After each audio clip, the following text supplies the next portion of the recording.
The Challengers zone के सभी विद्यार्थियों को राजेश सर की ओर से गुड इवनिंग। और आज मैं विनोबा यूनिवर्सिटी हजारीबाग के लिए syllabus of BA English major honours will be effected 2022 to 23 as per NEP 2020। जैसा कि देख रहे हैं, आज मैं आप सबों के लिए विनोबा यूनिवर्सिटी हजारीबाग में अध्ययनरत वैसे विद्यार्थी जिन्होंने इंग्लिश ऑनर्स लिया है, अब पिछले वर्ष की तरह या पिछले जो भी इंग्लिश ऑनर्स में अध्ययनरत छात्र थे उनकी तरह आप सेमेस्टर 1 में 2 पेपर ना पढ़ के अब मात्र एक पेपर की पढ़ाई करेंगे और उस पेपर का नाम होगा मेजर 1। तो आखिर सेमेस्टर 1 में इंग्लिश ऑनर्स में मेजर 1 में पढ़ना क्या है, आज हम लोग सिलेबस को समझने की बहुत अच्छे ढंग से कोशिश करेंगे, क्योंकि मैंने पहले भी बताया है कि सिलेबस को अगर यदि हम बारीकी से समझते हैं तो हमारी जो आधा समस्या है वो समाप्त हो जाती है। बाकी फिर आगे नोट्स है, पढ़ाई है, बुक्स हैं, नेट पे बहुत सारे मटेरियल्स हैं, कहीं कोई परेशानी नहीं होगी। तो सबसे पहले वैसे विद्यार्थी जिन्होंने अभी हाल में 12वीं पास करने के बाद नामांकन लिया है और जो अभी मतलब नया नया इंग्लिश ऑनर्स में आए हैं और अपना कॉलेज जाना ही प्रारंभ किए हैं, तो जाहिर है कि ऐसे विद्यार्थियों को यदि सिलेबस अच्छे से समझ में नहीं आएगा तो उन्हें पढ़ाई कुछ समझ में नहीं आएगा।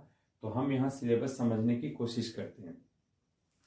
ब्रिटिश पोएट्री एंड ड्रामा, हम सबों को इंग्लिश ऑनर्स मेजर 1 में ब्रिटिश, जैसा कि जान रहे हैं ब्रिटेन, ब्रिटिश की ब्रिटिश पोएट्री यानी ब्रिटिश कविताएं और ड्रामा यानी नाटक को पढ़ना है।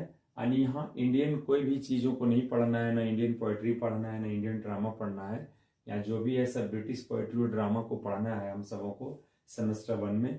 और इसकी जो शुरुआत है वो कहाँ से है, चौसर यानी जॉफ्री चौसर से लेकर एलिजाबेथन, यानी अलग अलग पीरियड में अलग अलग राइटर्स आए, तो अलग अलग जो उस समय के प्रमुख लेखक थे, राइटर्स थे, उनके हिसाब से उस एज को, उस दौर को नामित किया गया है।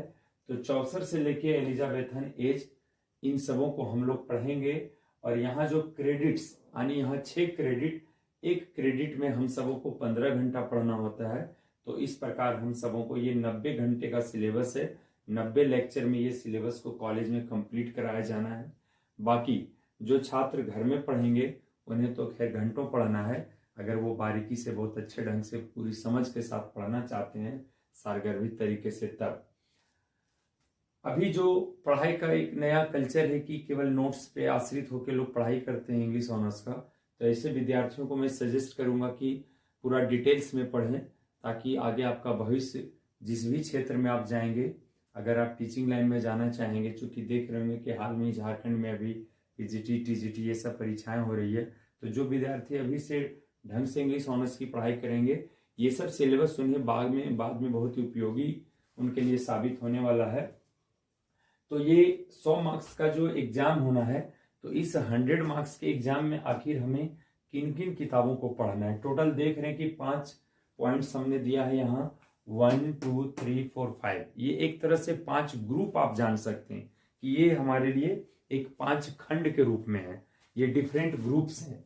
तो ग्रुप 1 में हम सबों को पढ़ना है ये जॉफ्रे चौसर के बारे में। ये ग्रुप 1 में हम सबों को पढ़ना है जॉफ्रे चौसर के बारे में।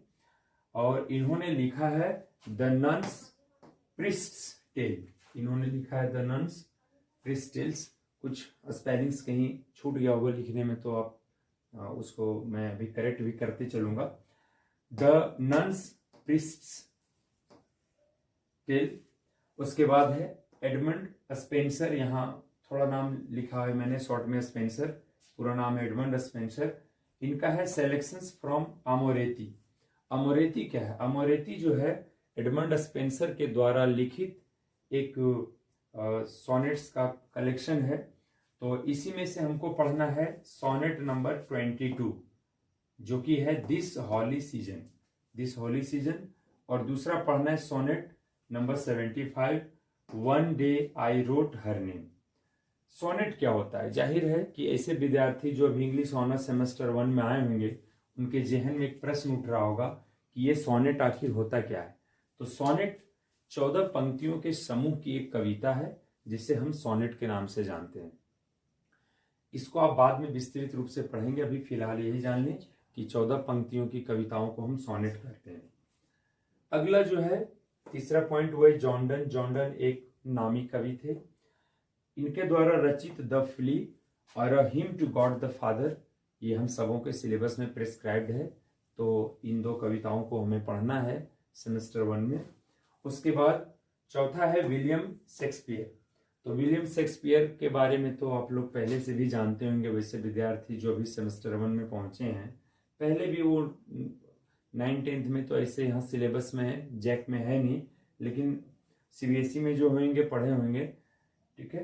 तो इनके द्वारा रचित 2 प्ले हम लोग को पढ़ना है, ड्रामा। एक ऑथेलो पढ़ना है और एक पढ़ना है एज यू लाइक इट। अगला क्रिस्टोफर मार्लो, ये भी एलिजाबेथन पीरियड के एक बहुत ही नामी गिरामी प्लेराइट थे और इन्होंने लिखा है डॉक्टर फास्टस। तो इनके द्वारा ये डॉक्टर फास्टस जो है सो लिखा गया है। तो ये सेमेस्टर 1 में पढ़ने वाले वैसे विद्यार्थी जो विनोबा भावे में नामांकन लिए हैं, विनोबा भावे से संबंध किसी भी कॉलेज में, उन्हें English honours semester 1 major 1 paper 1 में इन सारी चीज़ों को पढ़ना है। और आगे में ये 5 ग्रुप्स के जो राइटर्स हैं, जो बुक्स आपके हैं टेक्स्ट बुक, वो मैंने बता दिया।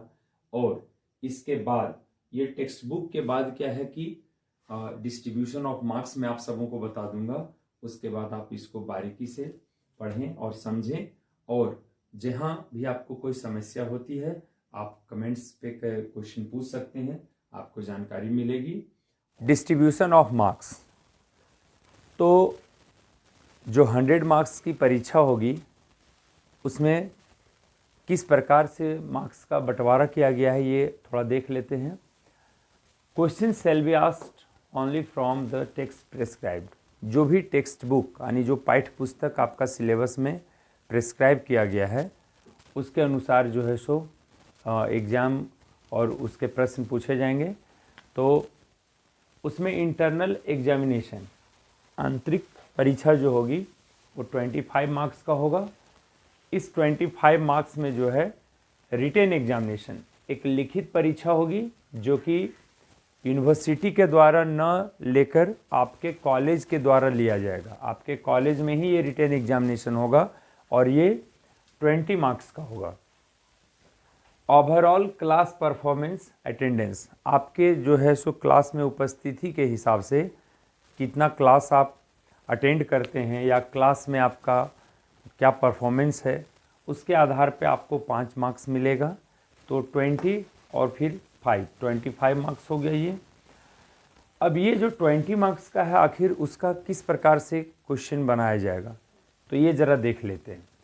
Question pattern in semester internal examination, इसमें पहला जो होगा 6 objective type questions without multiple choice to be answered. यानी जो ऑब्जेक्टिव क्वेश्चन होगा वो बहुविकल्पीय ना होकर आपको जो प्रश्न पूछे जाएंगे उसमें आपको संक्षिप्त उत्तर देना है। जैसे 1 वर्ड आंसर वगैरह होता है, उस तरह से कुछ प्रश्न रहेगा। चूँकि ये परीक्षा पहली दफ़ा होगी और पूर्व में इस आधार पर परीक्षाएं नहीं ली गई है विनोबा भावे के द्वारा, तो सिर्फ अभी यही बताया जा सकता है कि ये 6 प्रश्न बहुत ही छोटे क्वेश्चंस होंगे और उसके छोटे आंसर्स रहेंगे। तो 6 multiplied by 1 that equals to 6, यानी 6 मार्क्स का। अब अगला जो है वो 2 लॉन्ग आंसर टाइप क्वेश्चंस, यानी 2 विस्तृत, मतलब आंसर लिखना होगा, उत्तर लिखना होगा। और ये जो है सो 4 प्रश्न पूछे जाएंगे आपके कॉलेज के द्वारा। तो आपके कॉलेज के द्वारा पूछे गए 4 प्रश्नों में से मात्र आपको 2 प्रश्नों का उत्तर लिखना है और एक प्रश्न का जो है अंक है वो 7। तो 7 × 2 14 मार्क्स। तो इस प्रकार से आपका जो है सो 14 और +6 20 मार्क्स का रिटन एग्जामिनेशन होगा। इसमें पुनः मैं बता दे रहा हूँ, इसमें विनोबा यूनिवर्सिटी प्रश्न नहीं सेट करेगी, ये आपके कॉलेज के द्वारा ही दिया जाएगा, जो टीचर्स पढ़ाते हैं उनके द्वारा दिया जाएगा। सिर्फ उसकी एक अवधि होती है कि इतना से इतना तारीख के बीच में ले लेना है ये परीक्षा, और इसके मार्क्स विश्वविद्यालय को भेज दिया जाता है। अब रहा कि एक्सटर्नल एग्जामिनेशन, 100 में अब 25 तो हट गया, अब 75 मार्क्स का बचा। तो 75 मार्क्स का क्या एग्ज़ाम होगा उस पर मैं अभी चर्चा कर रहा हूँ। एंड सेमेस्टर एग्जामिनेशन, अब सेमेस्टर के समाप्ति के समय 75 मार्क्स का जो है एग्ज़ाम होगा। तो question pattern in end semester examination group A. अब ग्रुप ए से किस प्रकार का प्रश्न पूछा जाएगा ये देख लेते हैं। 5 objective type questions without multiple choice to be answered from the texts prescribed. कहता है कि 5 ऑब्जेक्टिव यानी छोटा प्रश्न रहेगा, 5 छोटे छोटे प्रश्न रहेंगे, उसका आंसर देना है। और ये भी विदाउट मल्टीपल चॉइस, यानी आपको कोई ऑप्शंस नहीं दिए जाएंगे, और प्रत्येक प्रश्न का जो वैल्यू है वो 1 अंक का है। इस प्रकार 5 प्रश्न पूछे जाएंगे तो 5 मार्क्स हो गया। एटलीस्ट 1 फ्रॉम ईच सेक्शन, आपके 5 सेक्शंस हैं जो कि मैंने लिखा था 1 से लेकर 5 तक अलग अलग राइटर्स के द्वारा। जैसे सबसे पहला आपका जॉफ्री चौसर, फिर एडमंड स्पेंसर, उसके बाद जॉन डन, उसके बाद जाकर शेक्सपियर, और फिर क्रिस्टोफर मार्लो। तो इस प्रकार से 5 अलग अलग खंड है, 5 अलग अलग ग्रुप है। तो ये सभी ग्रुप से प्रश्न पूछे जाएंगे, और इसमें से आपको जो है so at least 1 from each section, प्रत्येक सेक्शन से एक प्रश्न पूछा ही जाएगा, जैसा कि यहाँ सिलेबस में दिया गया है, और ये 5 मार्क्स का होगा। ग्रुप बी में 1 question to be asked from the nun please tell asking paraphrase 10 lines of the original poem. कहता है कि ग्रुप बी में आपको ओरिजिनल जो पोएम है उसका 10 पंक्ति दिया जाएगा, उसकी व्याख्या करना है, और इसमें आपको 10 मार्क्स मिलेंगे। 10 मार्क्स का ये क्वेश्चन है। Group C 3 long answer type subjective questions to be answered out of the choice of 5 questions. 3 long answers आपको लिखने हैं। यहाँ 5 अलग अलग ग्रुप है जिससे प्रश्न पूछे जाएंगे, लेकिन उसमें से 5 में से किसी भी आप अपने चॉइस का 3 ग्रुप से लॉन्ग आंसर लिख सकते हैं।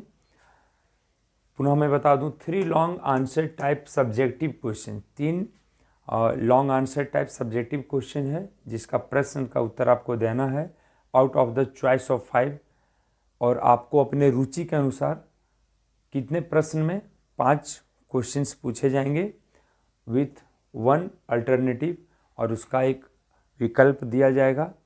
Etch from all the sections, और हर एक खंड से, हर एक ग्रुप से प्रश्न पूछा जाएगा। कम से कम एक प्रश्न हर एक ग्रुप से पूछा जाएगा, at least 1 from each prescribed section. और इस प्रकार आपको 3 प्रश्न लिखने हैं, 15 अंक का एक प्रश्न होगा, 45 मार्क्स। अगला जो है 2 एक्सप्लेनेशन, 2 व्याख्या करना है with reference to context to be answered out of 4 extracts. आपको 4 खंड दिए जाएंगे, और उसमें से जो है सो आपको 2 की व्याख्या करना है, और 1 का जो है अंक वो 7.5 यानी 7.5 रहेगा। इस प्रकार आपका 15 मार्क्स का ये है। ये जो एक्सप्लेनेशंस पूछा जाएगा वो किस किस ग्रुप से पूछा जाएगा, 2, 3, 4 और 5 से। यानी जो 1 है, यानी जो फर्स्ट है आपका जॉफ्री चौसर से, ये आपको उससे एक्सप्लेनेशंस नहीं पूछे जाएंगे। तो इस प्रकार आप देख सकते हैं ऑब्जेक्टिव बिना कोई ऑप्शंस के पूछे जाएंगे, जिसमें से आपको 5 पूछा जाएगा तो 5 मार्क्स का। ग्रुप बी से आपको नन्स प्रिस्टेल, जो कि जॉफ्री चौसर के द्वारा लिखा गया है, उस ओरिजिनल कविता से आपको उसकी पंक्तियां दी जाएगी, और उसकी व्याख्या आपको करना है, वो 10 मार्क्स का होगा। तो इस प्रकार 5 और 10 15 यानी 15 मार्क्स। उसके बाद ग्रुप सी में हम आते हैं। इसमें 3 लॉन्ग क्वेश्चन आपको लिखने हैं और इसमें से जो है 5 क्वेश्चंस कम से कम पूछे जाएंगे और उन 5 में से आप 3 अपने चॉइस का लिख सकते हैं। तो 15 3 45, तो इस प्रकार यहाँ 15 और फिर 45 को जोड़ते हैं तो 60 मार्क्स हो जाएगा।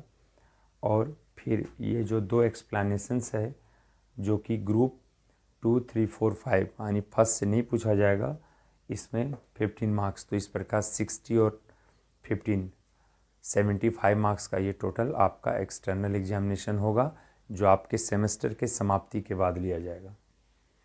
द चैलेंजेस जो उनके सब्सक्राइबर्स, व्यूअर्स और स्टूडेंट्स और वैसे लोग जो हमारे चैनल को ज़्यादा देखते हैं और हमारे सभी वीडियोज़ को शेयर करते हैं, उन सबों को राजेश कुमार गौतम सर की ओर से बहुत बहुत धन्यवाद। अब नया वर्ष आने वाला है 2023, तो मैं फिर से आप सबों के बीच अब सक्रिय हूँ और अब आप लोगों को इंग्लिश ऑनर्स जो न्यू एजुकेशन पॉलिसी के तहत अब ये इंग्लिश ऑनर्स की पढ़ाई होनी है, उसमें पहले 2 पेपर की जगह 1 पेपर कर दिया गया है। तो इससे संबंधित मैं सिलेबस डाल रहा हूँ।